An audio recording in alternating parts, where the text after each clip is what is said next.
For this game review, I'll be looking at The Witcher 3 and discussing the gameplay and the style of the game and comparing it to similar games. The Witcher 3 was produced by CD Projekt Red and is a role-playing game that came out on the 19th of May 2015. The player controls Geralt of Rivia in a third-person perspective. The player travels around the world collecting herbs to make potions to kill monsters that the player encounters while completing missions and travelling to find a girl named Ciri.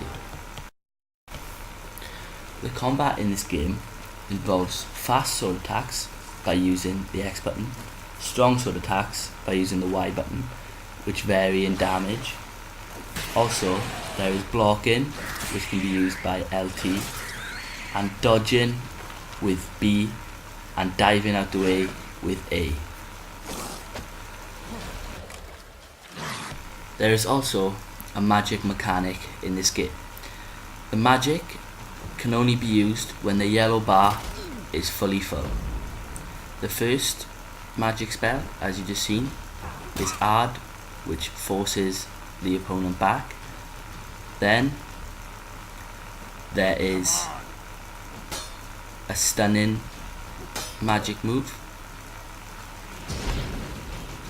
Then the next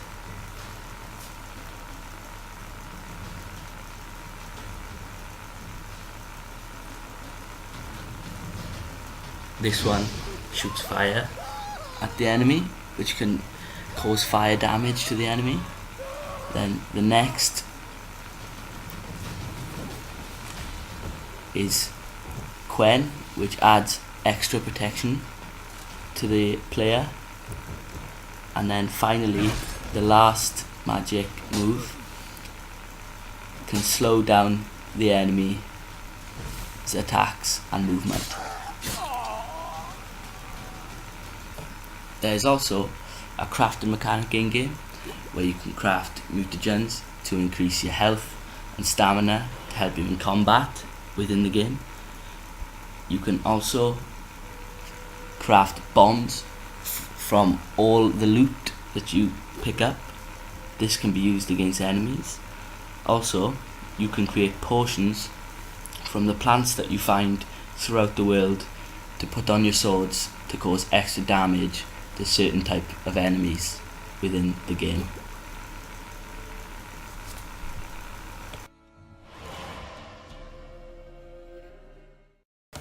The movement mechanics in this game involve walking, running, and jumping. Also, you can do this on your horse, you can gallop, or you can sprint, as well as jump in. There are many rules within this game which involve health, which you can see from the red bar on the top. There is stamina, which is the yellow bar, and also there is toxicity. There are a few limitations in this game, as stamina can affect magic, and also, if you can see on screen, with the toxicity, you can only take a certain amount of potions before your toxicity gets to its maximum level and you cannot take any more. However, there is a potion which can lower the amount of toxicity your player has. There is progression in this game because once the player completes a certain number of missions, they have unlocked the other parts of the world that they can now go to and explore to complete other missions. Compared to other games in this genre such as Skyrim, they have similar combat skills and mechanics. However, the crafting aspect of the game is different because most games require the in-game character to upgrade their level to be able to craft better potions. However, in The Witcher, the player can craft all the potions at the start and craft the highest level potions just by finding the formula, which can be found straight away in game. Taking potions in this game is different to other games. In Skyrim, there is no limit to the amount of potions you can take, and in other RPGs, there is usually about a 10 potions limit. However, in The Witcher, there is a limit to the amount of potions that are taken because there is a toxicity meter and you cannot exceed that. But also working with that, depending on how high the toxicity meter is, it affects the health of the player. If the toxicity is high, then the player's health turns green, and when attacked, you can lose more health than if the player health was a normal red. challenges that the player faces is they need to learn what potions and what bombs work on the different enemies. Also, in game there are moral choices which have a huge impact on the ending of the narrative. Also, in combat they face reaction timing with blocking and parrying the different attacks. In game, the player faces different risk reward when fighting harder enemies can give the player better loot, which could be better swords to make the game easier, and also more XP to level the player up. In the game there are certain accomplishments that the player can have, like performing a successful parry attack which can stun the opponent for an attack. Also, the win and loss conditions are: to win, the enemy's target health must go down before the player's. Also, if the player does lose, they can lose coin or equipment when they die.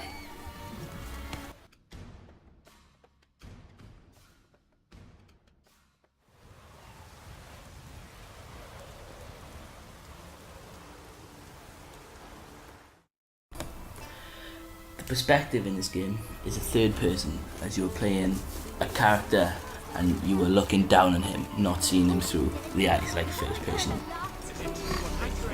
The interaction model is you're controlling a character that moves through the game. This is important because you're playing Geralt of Rivia and he is important in the narrative rather than your own custom character.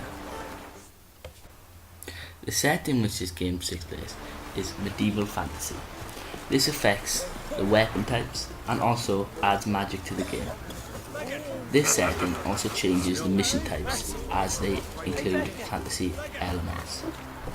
Within this game, it is also wartime, which makes everyone fearful, and also it makes all the items from merchants scarce because it is wartime and they cannot gather the resources that they would like to. The setting affects the missions because the missions are affected by the current wartime state, and the characters that you interact with also discuss the war. Another game that uses this narrative and setting is Skyrim, which is also medieval and fantasy and uses the same weapons and the same magic. However, within the mission system in Skyrim, the war does not always affect the type of missions.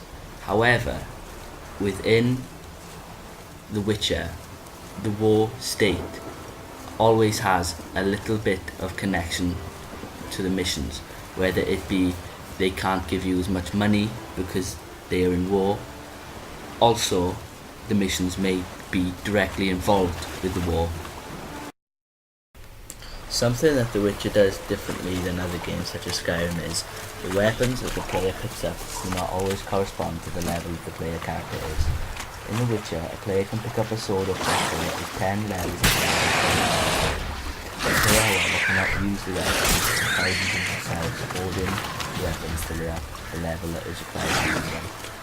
In other RPGs like Skyrim, the better weapons do not appear in game until the player has reached the level that is.